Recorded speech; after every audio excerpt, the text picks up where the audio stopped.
Meu convidado dessa semana é inovador, é visionário e um dos fundadores da maior player geek e de cultura pop do país. O que é geek, hein? Você não vai entrevistar o convidado, parceiro? Pergunta pra ele. Hoje, com 10 anos de história, é a 33ª maior franquia do país. Tem mais de 480 pontos de vendas, uma fábrica com 11 mil metros quadrados e produz 25 mil peças por dia. O meu convidado essa semana é ele, o geek Felipe Rossetti.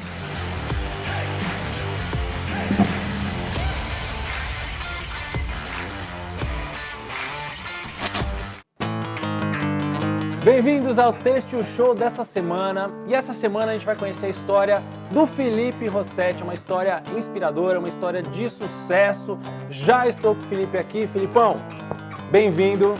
Obrigado pelo convite. Legal, gostou aqui do Nossa, do eu pirei espaço? nesse negócio, quero levar tudo pra casa. Cara, tá tudo à venda. Só deixa um tempinho pra gente ter o cenário ainda por um bom tempo, pelo menos. Não, né, Fê? pirei mesmo, eu sou um cara fanzaço de arte, então... Legal, Fê. Nossa, quando chega aqui eu fiquei louco mesmo, nunca não conheci o artista, vou Show até de entrar bola. pra conhecer Alessandro Jordão. mais. Legal mesmo. Felipe, cara, sua história é incrível. São 10 anos de história, né?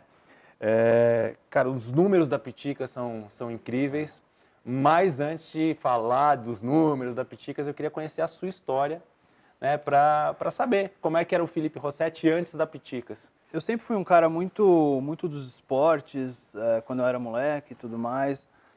Nasci no ABC, em São Bernardo, e com 12 anos de idade, o meu pai foi transferido para os Estados Unidos pelo emprego dele.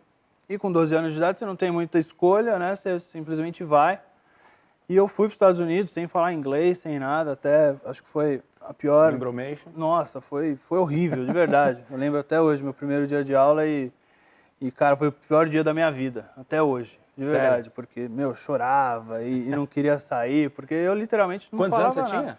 Eu já tinha 13 anos. Tá. E eu fui para uma faculdade numa área que teve um conflito muito grande, racial, tudo, e eu chegando lá meio do nada, meio pousei na escola lá e foi muito complicado, assim, mas, enfim, sobrevivi e aprendi inglês e acabei fazendo a high school, fiz 2 faculdades lá fora. E aí depois das 2 faculdades voltei para o Brasil, já era muito fã de filmes, de videogame, filmes principalmente, né? Tá. E... Que tipos de filmes? Cara, mais de herói mesmo. Herói, sempre herói. Sempre fui um moleque que sempre me vestia de herói e tal. Tá. E lá nos Estados Unidos isso é um negócio que é muito propagado na cultura da galera mesmo, né? Você vê, putz, a galera é pirada mesmo em cultura pop, né? No Brasil era menos, né? E aí eu já voltei com isso na veia já, mas não sabia que ia fazer nada nesse nicho de mercado, não. Tá. E aí, voltando para o Brasil, começou realmente ao empreendedorismo meio que aflorar. Eu fiz uma faculdade de empreendedorismo lá fora, né, lá em Kentucky, onde eu morei. E foi aí que o negócio começou a rodar, tal, enfim. Aí que começa a história realmente não é nem de Piticas, é de Patetas, que foi o primeiro nome da Piticas. É mesmo? Patetas? Cara, foi Patetas. Era você e seu irmão já, os dois patetas? Cara, a ideia foi meio que essa, assim, nesse começo, a gente comprava camisetas da Galeria do Rock, aqui em São Paulo, e revendia. Tá.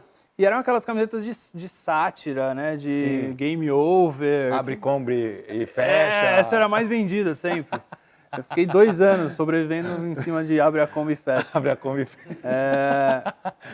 E aí, por isso que a gente falou, putz, é engraçado, tal, Patetas, legal, né? Aham. Só que é lógico que isso não durou muito tempo quando a gente foi atrás do licenciamento da Disney, com o nome Patetas. Impossível naquele momento. A gente recebeu uma cartinha depois de foi uma semana que a gente apresentou para os caras, falando, desbandera todas as lojas que tenham Patetas, senão a gente vai entrar com processo. Ah, você já tinha feito o logotipo, tudo? Tem um Patetinha que eu copiei da Disney. Cara, será que a Disney vai assistir? Cara de pau, né? já. Tô fugindo. Mas enfim, é passado, agora eu tô... E hoje a Piticas é a maior player geek, né, de cultura pop do Brasil, né? Primeira coisa, cara, primeira pergunta que eu já falei lá no começo. O que que é um geek, cara? Você é um geek? Sim, acho que eu me considero, É. sim. O que E é um geek, geek? cara, hoje ele tá mais abrangente, né? Tá. Era o antigo nerd, Tá. que até era uma É coisa... um nerd mais moderno, mais tecnológico, E mais... entrou mais coisas dentro, né? O nerd Tá. era um cara mais introvertido, era um cara que, gostava mais de computador e ficava ali no cantinho dele. E o geek hoje é um cara mais cool, né? É um cara que gosta de séries, filmes, anime, videogame, Entendi. informática como um todo, enfim. Tá. É o novo nerd, assim, é simplesmente um novo termo para isso, já que o negócio, o nicho nerd virou realmente um mercado geek agora. Tá. E aí esse geek abrange mais coisas. É só isso, mas Não. é a mesma coisa. É um nerd. Os nerds não gostam que fala isso, tá? Porque o nerd fala que É um nerd- nerd é é um nerd raiz, high-tech. tal, E o geek é um cara que é mais cool e o Tá. nerd fala que isso não é ser nerd, mas enfim. Legal. E aí, como é que foi a decisão de empreender com marcas licenciadas e não com a marca própria? Patetas, por exemplo. Né? Que não dava, de qualquer jeito não dava. Mas como é que foi essa decisão de empreender com licenciados? Cara, primeiro que a gente não sabia desenhar, e aí tudo que a gente tentava desenhar era horrível, não vendia nada. Eu sei como é que é. E aí, segundo que, cara, assim, a gente, nessa época que a gente ia pra Galeria do Rock comprar as peças, cara, tinha camiseta de personagem no negócio inteiro. Você andava, sei lá quantos andares tem aqui, 8 andares, sei lá, e era camiseta de personagem de fora a fora. E a gente olhava e falava, cara, não é possível que todo mundo tá vendendo camiseta ali do Superman, do Batman e tal, se o negócio não vende. Não é possível. Já teriam tirado da loja, não teriam refeito. E a gente começou a analisar isso e tal, e a gente viu que no Brasil, e isso é lá atrás, tá? Em 99, 2000, Tá. que a gente estava voltando, e começamos a empresa lá em 2009, 2010. Cara, essa época é muito estranho, porque hoje é muito normal você ver uma pessoa na rua com uma camiseta do Superman. Sim. Naquela época não era, cara. E se você usasse, o pessoal ia te zoar. Com certeza. E a gente entrava nas lojas e falava, cara, não é possível. A gente começou a virar amigo do pessoal da galeria e falava, cara, o que mais vende é personagem. Só que tudo pirata. É isso que eu ia te perguntar, tudo pirata, Tudo né? pirata, Tá. tudo por baixo dos panos. A gente falou, cara, mas se a gente for fazer, vamos fazer direito. Porque a gente quer realmente uma empresa que dure 10, 20, 30, 50 anos.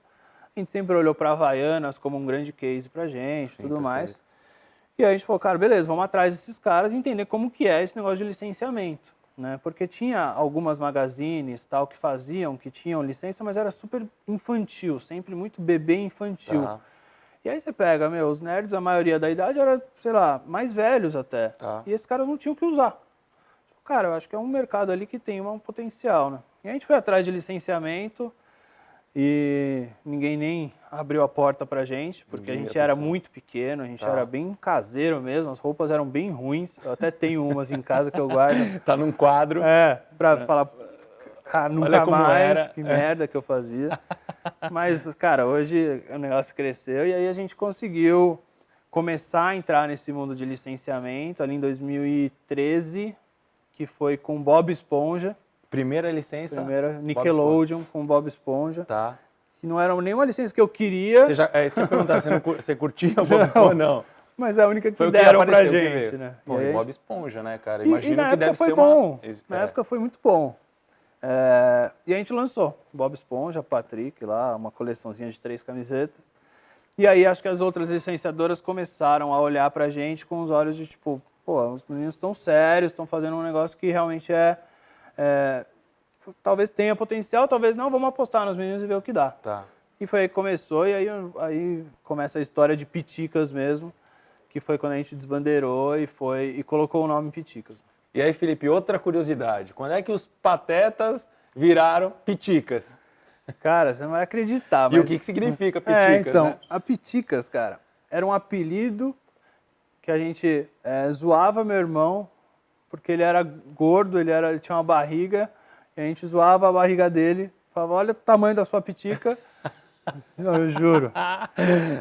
Eu nunca mais vou olhar para as lojas, para os Pois é, quiosques cara, eu da não devia ter pitica falado- sem lembrar da barriga do Eu seu devia irmão ter agora. inventado um nome bonito, né? Que era empreendedorismo em japonês, mas não é, cara. É isso mesmo. E aí veio a cartinha da Disney lá, falando, olha, tira o nome Tá. em 48 horas ou a gente vai processar vocês. Caramba. Falou, cara, e agora, o que a gente faz, tal? Procura um nome aí e tal. E ele falou, cara, Piticas, Patetas, acho que tem um pouco um sonoro parecido aí, vamos com Piticas? Ele falou, põe qualquer coisa aí pra Disney não vir atrás da gente. E aí a gente desbandeirou, fez lá, colocou, só tirou, manteve até o Patetinho, depois a gente tirou também, mas... e aí virou Piticas. E aí, cara, foi um negócio muito rápido, assim. Isso é uma coisa que, não sei, é meio difícil de explicar. É lógico que teve um pouco de empreendedorismo e um plano de ação que a gente teve, mas é difícil de explicar. A gente abrir 100 lojas em um ano, assim, nessa época, sabe? Nessa época já? Em 2015 a gente abriu 100 lojas em um ano. Caramba. E aí você fala, cara, mas teve Cara, não teve. Veio demanda, a gente criou uma estrutura para atender e atendeu. E a gente até, cara, eu acho que isso é uma coisa que vale falar, porque nessa época a gente sabia que a gente não tinha o melhor negócio em termos de estrutura do mundo, sabe? E a gente falava para os caras, franqueado, a gente tem 4 anos de empresa, 5 anos, a gente está também estruturando. Se vocês quiserem entrar, é um negócio que a gente tem aqui um histórico de 5 anos, mais 2, 3 anos com algumas franquias aqui, que está funcionando, mas eu não consigo te garantir a mesma coisa que a Boticário te garante, que a Havaianas te garante. O que eu te garanto é que é um negócio diferente, inovador, e que a gente vai trabalhar até a gente morrer para o negócio funcionar. E a galera comprou a ideia, comprou o sonho e veio junto. E como é que foi? Você já tinha uma estrutura de produção nessa época? Nessa época a gente já tinha começado. A gente não fazia o processo inteiro, igual a gente faz hoje, mas a gente já estampava, cortava, estampava e costurava nessa época. Entendi. Aí depois que a gente começou a agregar o resto para tentar reduzir custo. Tem uma ideia, só para lembrar, uma média de peças? Cara, naquela Vocês produziam época um mês, era em torno de 6 a 7 mil peças por dia. Por dia? Por dia que a gente já fazia. Ah, vocês começaram bem. Já era grande já. Entendi. Até para abastecer essas 120, 130 lojas, a gente já precisou crescer bastante, né? Então, foi nossa primeira fábrica, foi aí, lá em Guarulhos, que a gente tinha 3 mil metros, 3.500 mil metros. Entendi. E foi aí que começou realmente a parte fabril de Piticas, que poucas pessoas sabem, né? Mas existe uma retaguarda aí, um background gigante da área fabril mesmo para Piticas. Não, vamos falar sobre isso, mas outra curiosidade antes de encerrar esse primeiro episódio. Como se chama seu irmão? Vinícius. Vinícius. O Vinícius continua com o patrimônio do início ou não? Com a Pitica? Pior que sim, cara. Acho que só piorou com tanta loja. Agora tem que ficar, cara. Não, agora que a marca... nem pode, né? Agora nem pode tirar. Mas legal, gente. Deu para perceber o que vem por aí. Esse foi só o primeiro episódio. No segundo episódio tem muito mais história com o Felipe Rossetti. A gente vai conhecer realmente como é que foi o processo de construção da Piticas, o que eles estão fazendo hoje, quais as dificuldades que eles tiveram no começo de produção, de licenças, enfim. Fica aí com a gente que o segundo episódio vai ser show, porque o têxtil é show.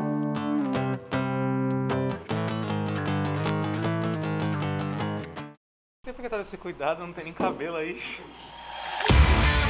E essa semana a gente vai conhecer a história do Felipe Rossetti. Hoje a Piticas é a maior player geek, né, de cultura pop do Brasil, né? Eu acho que muitas vezes esse negócio de cria um business plan, faz... Gente, às vezes é mais meter a cara e ir sentindo. Como é que foi essa decisão de empreender com licenciados? Tudo que a gente tentava desenhar era horrível, não vendia nada. Mas e que momento que vocês resolveram franquear a marca? Que decretaram que ia fechar tudo, né? E aí, de verdade, eu sentei com meu irmão na salinha que a gente tem lá e falou, cara, meu. E quais são os seus planos para frente?